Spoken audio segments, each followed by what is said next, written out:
Today I'll be doing a rendition of my Southern baked chicken. I have a little twist on it. Everything you have in the cabinet, you can use right here. The first thing you want to do is, of course, wash and clean your chicken. Today I'm using legs and thighs. The first thing to do just to marinate, make sure that everything is going to be moist.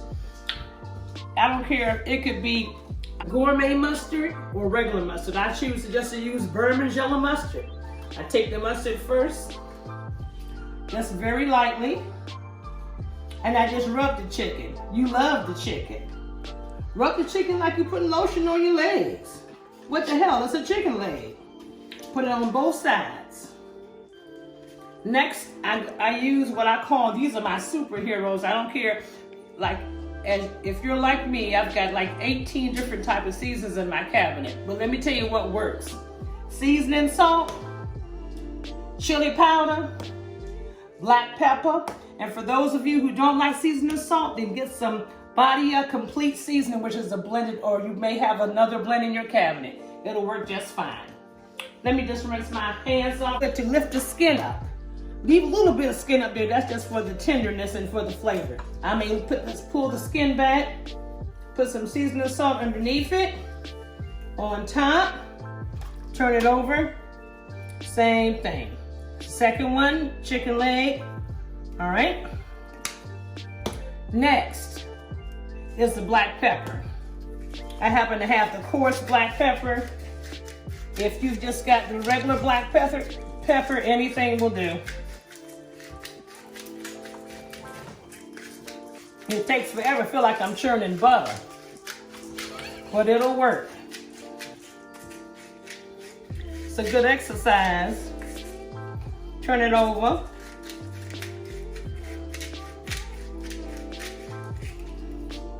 This is what I call my 4 heroes: seasoning salt, chili powder, black pepper, and mustard. Okay, next, the last thing I'm gonna do, and the last thing you should do, is put the chili powder on top. And very generously put the chili powder on your chicken. Both sides. May I ask why you like to use chili powder? Chili powder has a great flavor to it. It makes good, because later on, if you want to make gravy, it gets into the chicken and makes delicious broth. Okay, period. And I'm gonna put this back in here. You see I've already seasoned some of them. I have 18 pieces of chicken in here, believe it or not, and they're gonna all fit. Welcome back. Where we are now, I've already seasoned my chicken.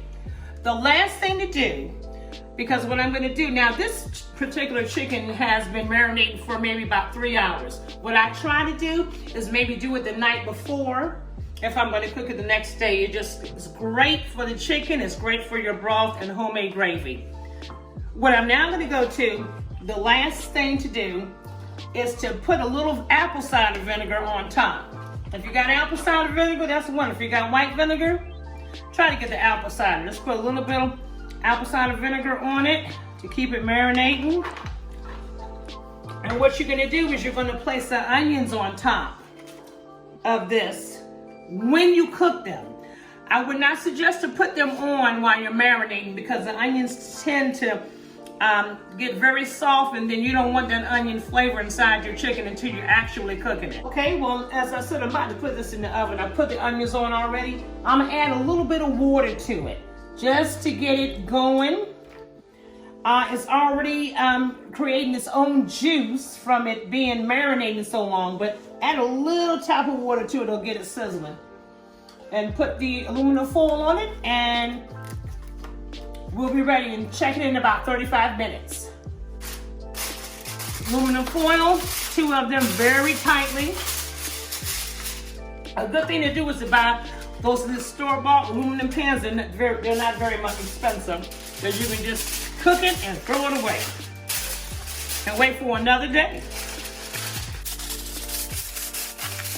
Depending on what size oven you have, between 350 and I would say 375. Okay, great, welcome back. All right, got the chicken in the oven, and we're gonna check back with it again between, I'll say 35 and 45 minutes.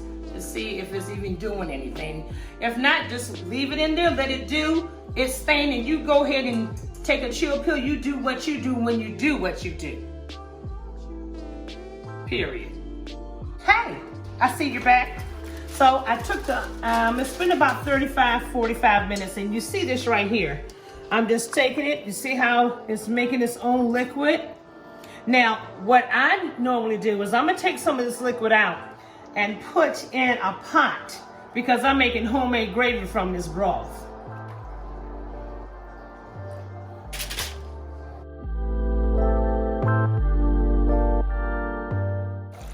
And make sure to leave enough liquid still inside the pan to let the remaining chicken cook. But I just take about, it depends on how much gravy you're making, and that's a whole nother story.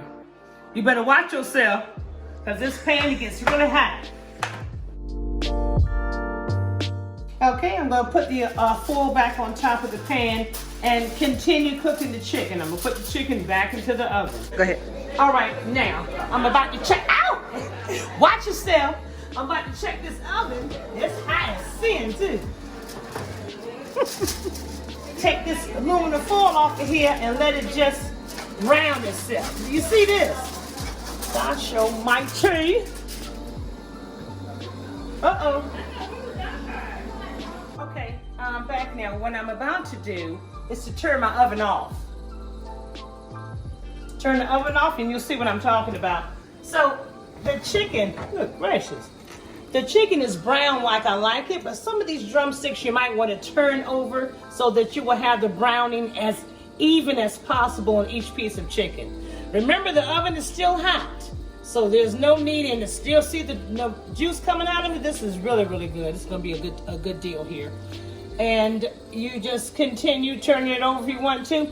And I'll be maybe have it in the oven with the oven off for an additional 10 to 15 minutes. Then you take it, and I'm gonna put it back in for that. Then when I'll take it out and let it rest. Let it rest on the counter with uncovered for a while.